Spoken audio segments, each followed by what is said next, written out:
EA Sports Network's NFL Quick Highlights are presented by Limited Gasoline. It's here till it runs out. Browns, Rams. Both teams came into this one expecting a nice, easy, calm game. Instead, they got a wild matchup at the Edward Jones Dome as the Cleveland Browns would take the field first with A.J. McCarron, who was picked up via trade from the Cincinnati Bengals a few weeks back.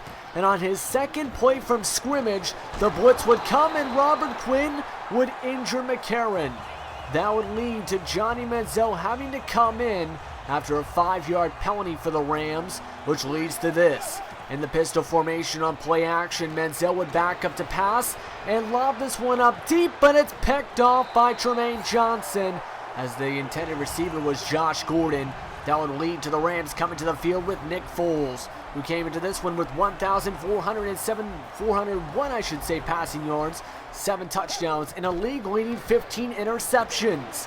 And he started this one off pretty well, starting off with a pass to Stephen Bailey that would be called for pass interference to give them the ball inside Browns territory. Then a few plays later on 1st and 10 on another play action, it's almost picked off by Whitner, but Stephen Bailey gets down to the 1-yard line on the catch, and Foles would start 2 for 2 passing and leads to this. On 1st and goal in the I formation, Harkey would run it to the end zone for a touchdown to put the Rams up by 7.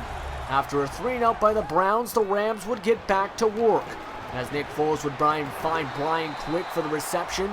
That would be a 15-yard reception. Then on the next play, 1st and 10 once again in the offset I formation.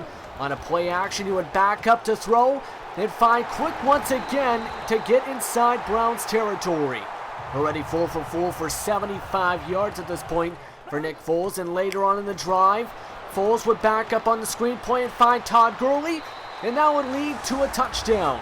That would be Nick Foles' 6th touchdown passing of the season.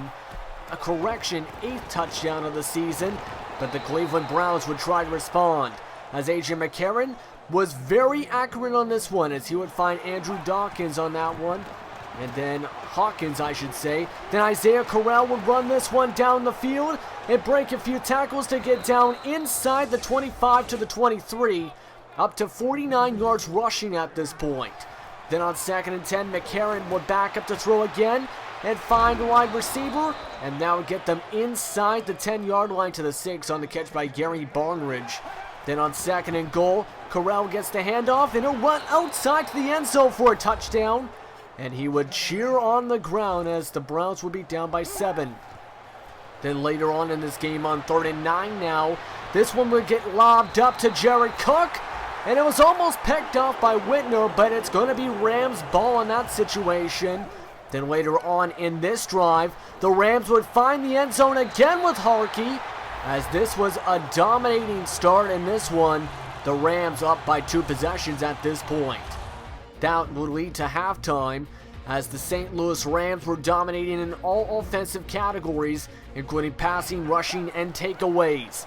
And they continued in the second half as Jared Cook would catch that one for the first down of the half. Then a few plays later on 1st and 10 from midfield, Foles again would find Kenny Britt, who would get an 11-yard reception. Then on 3rd and 13, he would lob it up to Jared Cook again, Brian Quick I should say, for an air reception. He already had 2 touchdowns of course at this point, and that was 3 consecutive leading to a field goal. Question was, what would Nick Foles do next?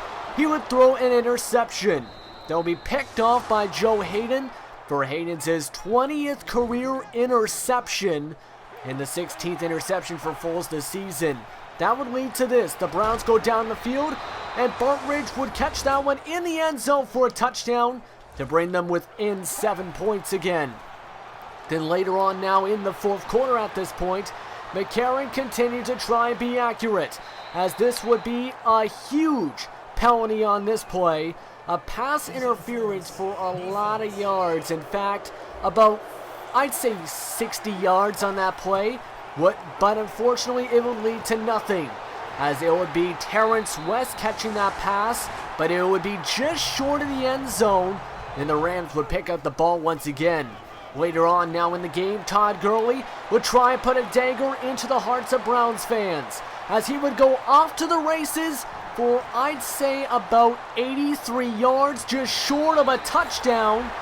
That is a huge rush to get to 161 yards rushing on the game. That would lead to a field goal.